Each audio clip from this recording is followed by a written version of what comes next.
नमस्कार दोस्तों, स्वागत है आपका आपके अपने YouTube चैनल फार्मर्स लॉ पे।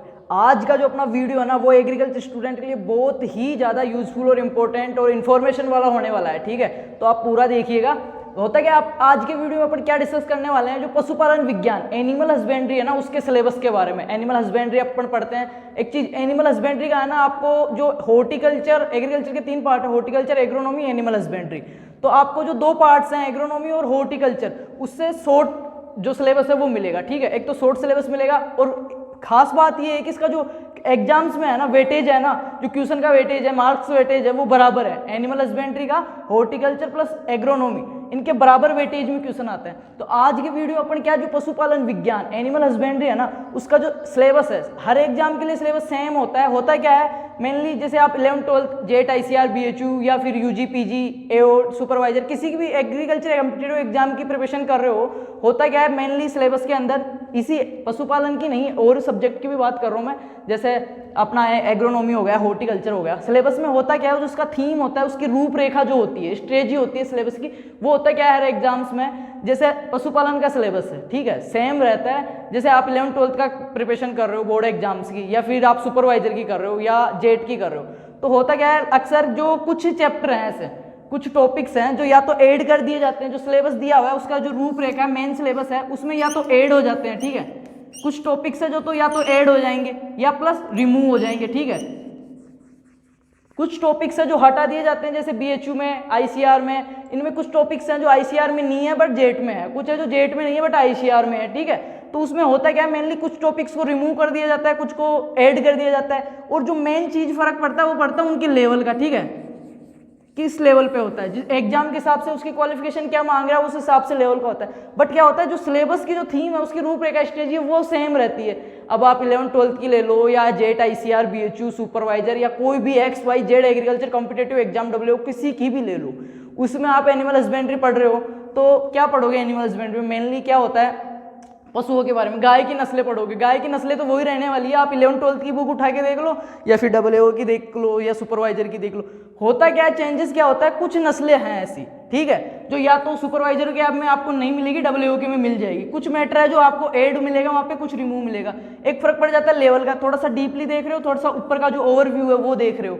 बाकी रहती चीजें वो ये, जो इसकी मेन जो रूपरेखा बाहरी ओवरव्यू है सिलेबस का, वो सेम रहता है हर एग्जाम में। तो आज का जो मोटिव है मेरा मेन वीडियो बनाने का, वही है कि एनिमल हस्बेंड्री में अपने को पढ़ना क्या है, मिक्स में जो सिलेबस है ऑल कॉम्पिटिटिव एग्जाम्स के लिए, एग्रीकल्चर एग्जाम्स के लिए क्या रहेगा। ठीक है, तो बात कर लेते हैं वो चीज। बाकी बात जो सिलेबस के बाद में, सिलेबस डिस्कस करने के बाद में अपन जो मैटर अवेलेबल करवाऊंगा आपको एनिमल हस्बेंड्री की जो क्लासेस, ठीक है, वो उस लेवल की होएगी जिसमें आपको सभी competitive exams, agriculture 11th 12th यहाँ तक कि बोर्ड एग्जाम्स में भी आपके लिए बहुत ज़्यादा यूजफुल होने वाली है। और जो मैटर अवेलेबल करवाऊंगा मैं आपको एनिमल हस्बेंड्री का, वो हो सकता है और से 1-2 शब्द आपको कम मिल जाए, बट जो मिलेगा ना वो बिल्कुल 100%, 101% ऑथेंटिक चीज़ है। ठीक है, ऑथेंटिक और जो काम में आने वाली चीज़ है, फालतू की चीज़ नहीं मिलेगी।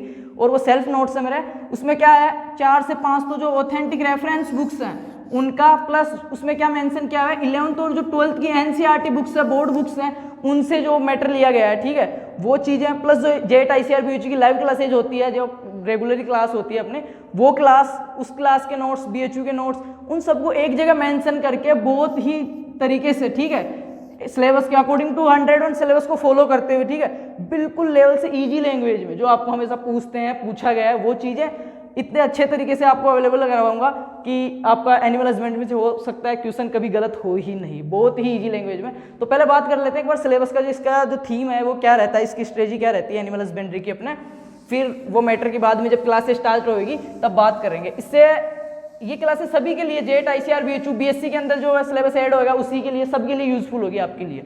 इसके अलावा अपने चैनल के पेज पे फार्मर्स लॉ पे BSc एग्रीकल्चर की जो 5 से 6-7 सब्जेक्ट की क्लासेस कंटिन्यूस हो रही है फर्स्ट ईयर की, तो आप देखें, एक बार विजिट करें। ठीक है, और उसके अलावा एक प्लेलिस्ट और मिल जाएगी, मोस्ट एग्रीकल्चर की पॉइंट्स, उसमें क्या है टोटल एग्रीकल्चर के 2500 से 3000 आपको ऐसे गोल्डन पॉइंट्स मिलेंगे, ऐसे मोस्ट एग्रीकल्चर की पॉइंट्स मिलेंगे, जो हर एग्जामिनर, हर पेपर सेटर के फेवरेबल पॉइंट्स होते हैं, वो उनको हर एग्जाम में ऐड करता ही करता। हो सकता है उसकी लैंग्वेज चेंज हो, ऑप्शन चेंज मिले, बट बात वही आएगी। ठीक है, तो एक बार विजिट करें, आपके लिए बहुत ही ज़्यादा यूजफुल होगा। बात कर लेते हैं सिलेबस की अपन, कि सिलेबस में क्या है। तो सिलेबस में फर्स्ट अपन क्या देखेंगे एनिमल हस्बेंड्री में, कि पशुपालन जो है अपना, उसका कृषि में क्या महत्व है, एग्रीकल्चर के अंदर, एग्रीकल्चर के अंदर इसका क्या रोल है। जो एनिमल हस्बेंड्री है उसका एग्रीकल्चर के अंदर क्या रोल है। फर्स्ट चीज जो देखेंगे अपन, सभी एग्जाम्स को फॉलो हो रहा है ये जो सिलेबस है, अपन बात कर रहे हैं सभी एग्जाम्स के लिए। तो फर्स्ट चीज क्या होगी कि एग्रीकल्चर में क्या रोल है इसका, ठीक है, कृषि के अंदर, कृषि में जैसे खाद में हो गया, ठीक है, आवागमन में, जुताई करने में, ठीक है, वो चीजें। तो पशुपालन का कृषि में महत्व। दूसरी चीज अपन जो देखेंगे वो क्या देखेंगे कि कृषि में महत्व देख लिया, उसके बाद में दूध, जो डेयरी फील्ड है अपना दूध उत्पादन, उसमें पशुओं का क्या महत्व है, ये दो चीजें देख लेंगे पहले कि पशुपालन में पहले तो कि अपना एग्रीकल्चर में क्या इंपॉर्टेंस है, उसका क्या रोल है, उसके बाद में जो डेयरी फील्ड अपना दूध उत्पादन है उसमें प्रोजेक्टिव जो प्रोडक्ट्स है उसमें क्या रोल है।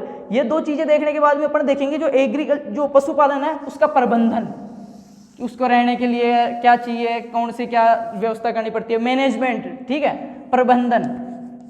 जो अपना मेन थर्ड टॉपिक रहेगा स्ट्रेटजी इसकी सिलेबस की रहेगी। मेनली आपको सिलेबस आप खुद सोच सकते हो क्या चीज लेवल से पढ़ेंगे, एक पशु के बारे में पढ़ रहे हैं तो उसका एग्रीकल्चर में क्या इंपॉर्टेंस है।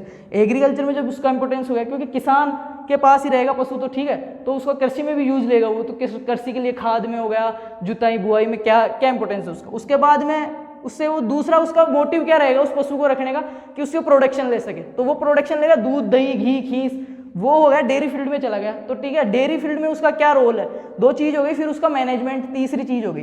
फोर्थ चीज जो अपन देखने वाले हैं एनिमल हस्बेंड्री के सिलेबस के अंदर, उसके पशुपालन के बाद, तो वो है उसके जो गोल्डन पॉइंट्स है, मोस्ट पॉइंट्स है, जिसमें क्या क्या एक की पशुओं के समूह को क्या बोलते हैं, ठीक है, पशुओं के मांस को, बकरी के मांस को, गाय के मांस को क्या बोलते हैं, उनमें जो संकरण की क्रिया क्रॉस उसको क्या बोलते हैं। जो वो टेबल है ना जिसमें से हर बार 2 क्वेश्चन पुटअप होते हैं, ठीक है, उस टेबल को बहुत ईजी लैंग्वेज में समझते हुए ट्रिक्स के साथ मैं आपको बता दूंगा।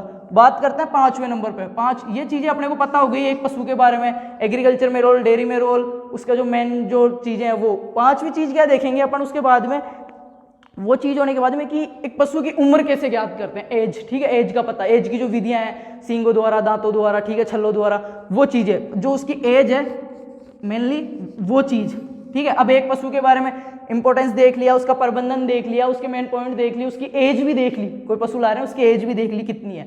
एज के बाद में क्या देखेंगे, पशु से दूध निकालने की विधियां, ठीक है, दूध निकालने की विधियां, नकलिंग हो गई, ये जो अंगूठा विधि हो गई, ठीक है, पूर्णहस्त विधि हो गई। तो एक पशु के बारे में उसकी एज के बारे में देख लिया, उसके दूध निकालने के बारे में देख लिया। अब बात करते हैं एक पशु की इतना कुछ हो गया, अब अपने को सिलेक्ट करते हैं उसकी क्या चीजें, एक उत्तम पशु में क्या गुण होने चाहिए, ठीक है, जो चयन विधि है वो देख लेंगे। उसके बाद में देखेंगे नस्लें, जो इसकी वैरायटीज है, नस्लें हैं वो देखेंगे। नस्लों में क्या देखेंगे मेनली अपन, सबसे पहले देखेंगे जैसे गाय की, फिर भैंस की, फिर बकरी की, मुर्गी की, ठीक है। तो गाय की नस्लों में, जैसे गाय की नस्लों की बात कर रहे हैं, इनको बिल्कुल लेवल से देखेंगे, ठीक है, सिस्टम से। पहले जैसे देसी नस्लें, विदेशी नस्लें, जो मल्टीपर्पज है, बहुउद्देशीय नस्लें, वो नस्लें, ठीक है, उनमें इनमें भी क्या देखेंगे। नस्लों के अंदर भी आपको मैं बता दूं, पढ़ने का जो तरीका रहेगा वो क्या रहेगा अपना, इनका ओरिजिन, पहले से जो उत्पत्ति स्थल है, इनके जो स्पेशली कैरेक्टर्स हैं, जिस विशेषता के कारण इसको जाना जाता है, वो चीजें देखेंगे।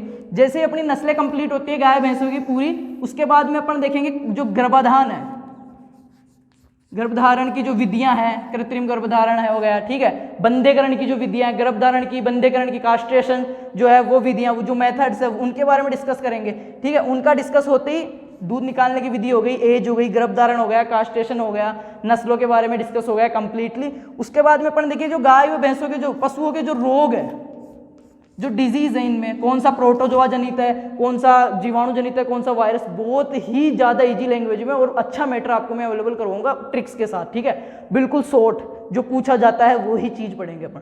तो इनके जो रोग हैं, इन रोगों का जो निदान है, रोगों में से भी हर बार क्वेश्चन आता है वैसे, ठीक है, कंपल्सरी है, क्वेश्चन पूछता ही है रोग में से, एनिमल हस्बेंड्री में से क्वेश्चन पुटअप होता है तो रोग में से क्वेश्चन आता ही है। तो बात कर लेंगे इनके जो रोग है, उसका जो नियंत्रण है, वो चीजें, ठीक है। अब यहाँ तक हो गया अपना जो पशुपालन का फील्ड का कंप्लीट हो गया। बात करते हैं एक पशु के बारे में, ले आए, उसका प्रबंधन देख लिया, नस्लों के बारे में स्पेशल कैरेक्टर्स देख लिए, रोग देख लिए, उपचार देख लिए, एज देख ली, कास्ट्रेशन देख लिया। फिर क्या होता है, जो एक पशु से जो प्रोडक्शन मिल रहा है अपने को, उत्पादन, उसके बारे में देखेंगे। तो उत्पादन में अपने को क्या मिलेगा, दूध, दही, घी, ठीक है, पनीर, छेनी, जो भी है उन चीजों के बारे में। इसका क्या देखेंगे, कंपाउंड्स, दूध का संगठन देखेंगे, ठीक है, दूध में क्या चीजें पाई जाती है, कितना कैल्शियम है, क्या चीजें, ठीक है, दूध का संगठन देखेंगे, कितना फैट है, फिर दही का, घी का, ये चीजें देखने के बाद अपन डेयरी फील्ड में घुस गए, समझ लो यहाँ से, ठीक है। एग्रीकल्चर का खत्म हुआ, डेयरी का आ गया अब, जो दूध से संबंधित जो प्रिजर्वेटिव जो प्रोडक्ट्स हैं उनके बारे में अपन पूरी स्टडीज करेंगे, ठीक है, परिरक्षण के उपाय, वो चीज़ें। तो ये पशुपालन का सिलेबस यहाँ तक दूध दही इनके बारे में कंप्लीट होते। आई होप यही सिलेबस है। और क्या होता है एग्जाम से इसी में कुछ रिमूव ऐड होएगा, बाकी जो मिक्स का सिलेबस है आपको बहुत अच्छा स्टडी मैटर के साथ में अवेलेबल करवाऊंगा। तो आपके जो भी छोटे बड़े भाई बहन हो या रिलेटिव हो, एग्रीकल्चर वाले कॉन्टेक्ट्स वाले हो, क्लासमेट्स हो, उनके साथ शेयर करें, क्योंकि और बेल आइकन प्रेस करें। बहुत जल्द आपको 11th और 12th की भी 1 जुलाई से रेगुलर क्लास है एग्रीकल्चर और बायोलॉजी की अकॉर्डिंग टू बोर्ड सिलेबस, ठीक है। जो बोर्ड सिलेबस है चैप्टर वाइज लेक्चर वाइज आपको आपके जो लेसन है उसके वाइज 11th 12th की क्लासें बहुत जल्दी अवेलेबल हो जाएगी। तो धन्यवाद।